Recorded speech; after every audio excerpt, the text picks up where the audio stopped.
EVM और form 17C पर supreme court में घमासान। चुनावी आंकड़ों में गड़बड़ी का मिल गया है काट। कपिल सिब्बल ने खोले बड़े राज। सुप्रीम कोर्ट में चुनावी आंकड़े और फॉर्म 17C पर घमासान मचा है। पहले सुप्रीम कोर्ट की 3 जजों की बेंच ने इस पर सुनवाई की थी, जिसकी अगुवाई CJI DY चंद्रचूड़ ने की थी। उसके बाद 24 मई को सुप्रीम कोर्ट की अवकाश बेंच ने इस पर सुनवाई की, जिसमें सुप्रीम कोर्ट ने ADR की याचिका को लंबित रखा है।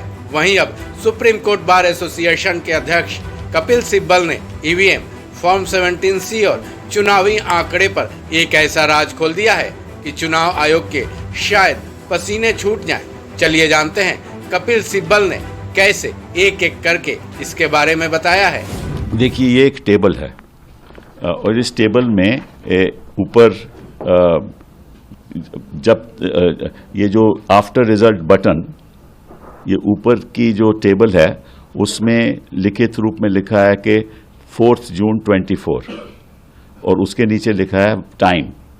सो 4 जून 24 time, if the machine is opened at that time, it will reflect that time, right?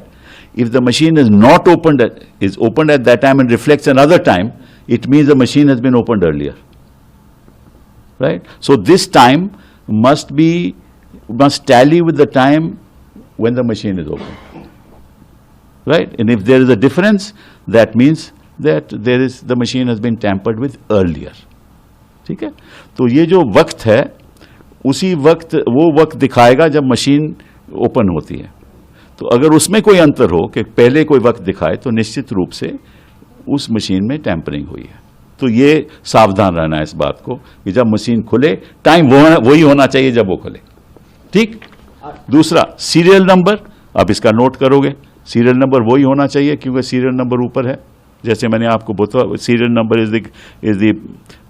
Is the control unit number. Control unit ऊपर भी लिखा है तो वही सीरियल नंबर होना चाहिए। ठीक है ना। कई बात क्या कोई आरोप लगाता है कि भाई मशीन की डुप्लीकेशन भी हो सकती है। तो अगर डुप्लीकेशन होगी तो डुप्लीकेट मशीन लाई जाएगी तो निश्चित रूप से वो टाइमिंग यहां अलग होगा। समझ गए ना, वो टाइमिंग अलग होगा तो आपको पता चल जाएगा ये वो मशीन नहीं है, हालांकि उसका नंबर सेम हो सकता है। समझ गए। फिर आ जाओ आप दूसरे, तो जब ये ऊपर से सब ठीक रहेगा तभी आप कहोगे कि आप अब रिजल्ट का बटन दबाइए। तब रिजल्ट का बटन दबाएगा तो वहां आपको वो दिखेगा कि पोल रिजल्ट डेट, ठीक है ना, वो आपको डेट आ जाएगी। उसमें अंतर होगा, भले ये पोल रिजल्ट डेट अगर ये है और पहले दिखाता है वो, तो इसके भी फिर टैंपरिंग हुई है। ठीक, तो वो भी आपको पता चल जाएगा। फिर आप क्या फिर ये है PST and PET, that means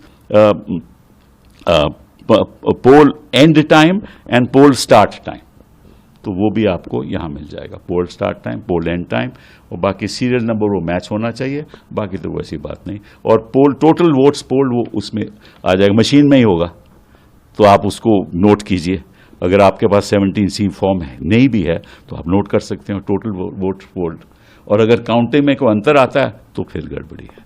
तो ये सब चीज़ों के लिए सब लोगों को सावधान रहना चाहिए, सब काउंटिंग एजेंट्स को और सब राजनीतिक दलों को।